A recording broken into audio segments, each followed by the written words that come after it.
Hello, I'm Braden, and I chose Salvador Allende's final speech for my interpretive project. Salvador Allende was the president of Chile from 1970 to 1973 before the coup d'etat was enacted by the notorious General Augusto Pinochet. Before getting into his final speech, I want to give some background on his political beliefs. He served as a representative of the Socialist Party of Chile and the Popular Unity Coalition, which consisted of all the left-wing parties in Chile. He attempted to nationalize the copper mines and the banking organizations that controlled Chile's economy, as well as redistribute land and raise income for the working classes in an effort to combat inequality. For his election, he was chosen for the presidency in 1970 after he defeated the incumbent and began to implement his plan Via Chilena al Socialism, Chilean path to socialism. Because of the Cold War, the United States made efforts around the globe to stop the spread of socialism, and the CIA wanted the countries to remain capitalist, so they supported Pinochet and the Chilean military and their coup d'etat against the government. Now this is Allende's actual speech. It is quite a lot, but I'll read it and then I can analyze it afterwards. My friends, surely this will be the last opportunity of me to address you. The Air Force has bombed the antennas of Radio Magallanes. My words do not have bitterness but disappointment.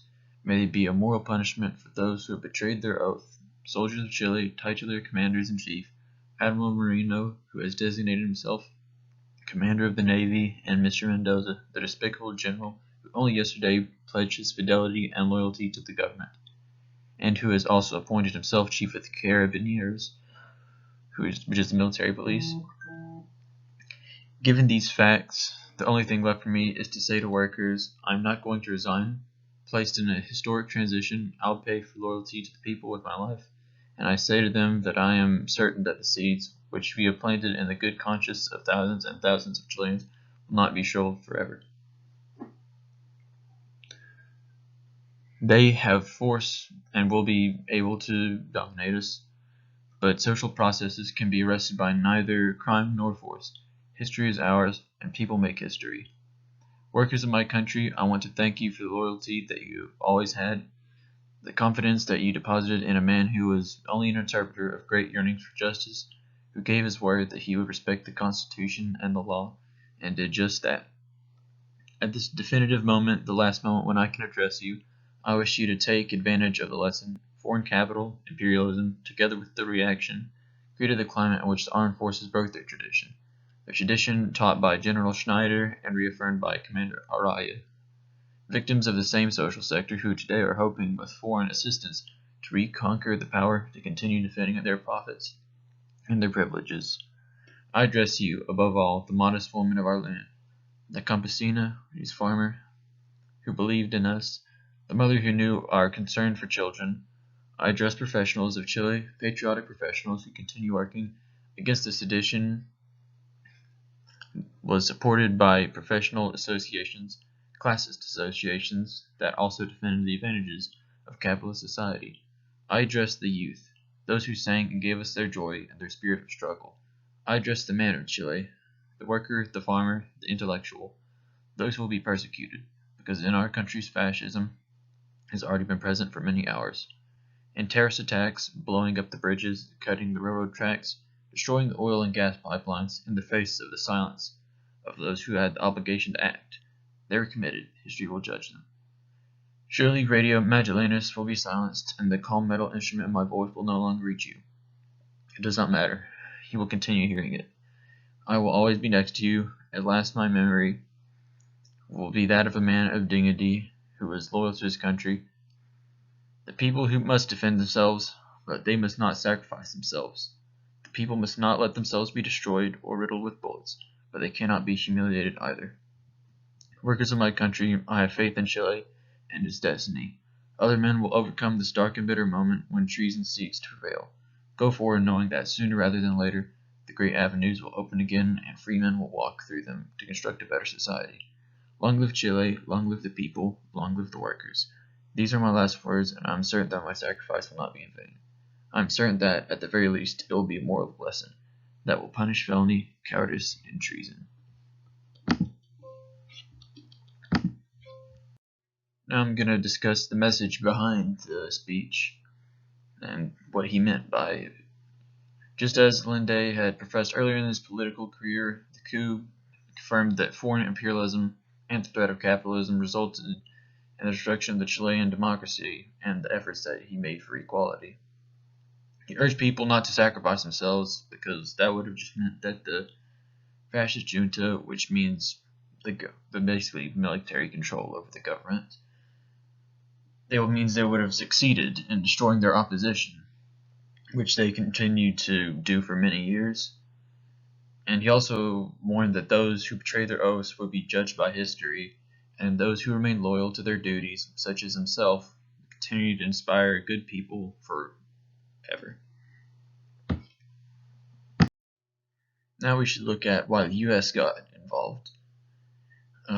American corporations, Anaconda and Kennecott, owned a majority of the Chilean copper industry, which was a large portion of the country's revenue.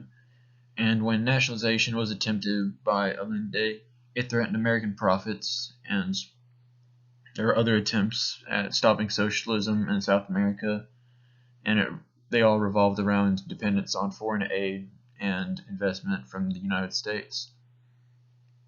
In this speech, he addresses foreign capital as being a major threat, and this meant that the dominance of Western corporations in the Chilean economy allowed the U.S. to have a greater hold of power over domestic issues. And they even funded the incumbent president, Eduardo Frei Montalva, even though he wasn't eligible to be re-elected that year, in order to oppose Allende's bid for the presidency. There are additional factors, such as allying with Cuba, which Allende did do because they shared socialist sympathies. It led to Chile being a subject of CIA Operation Condor, which consisted of multiple military juntas being supported by the American government and the CIA training these militaries in methods of torture and even giving them direct aid.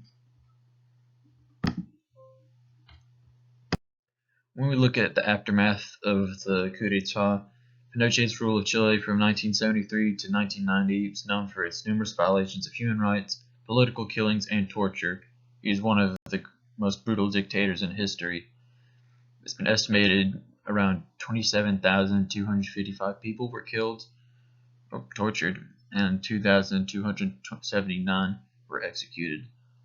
Another 200,000 were exiled or disappeared, as they call it, by the junta for harboring leftist political views. They couldn't take any opposition. There are similar scenarios where the U.S. has caused situations such as this, like the Iranian Revolution. After World War II, English and Soviet invasions led to the Persian government being overthrown, and when Prime Minister Mohammad Mossadegh began to nationalize the country's oil industry, the UK and US implemented a new Shah, which is one of their monarchs. And this monarch supported the Western world's corporations in drilling oil in exchange for their support. The regime was not very popular, and it was overthrown by the current Republic of Iran. You can read Persepolis by Marjane Satrapi. It is a very good primary source. And the Brazilian 1964 coup. The United States feared that João Goulart would be more sympathetic to socialist policies because of his left moderate beliefs and reforms. And he refused to get involved with the Cuban Missile Crisis. The CIA helped overthrow their government even though it was a sovereign nation.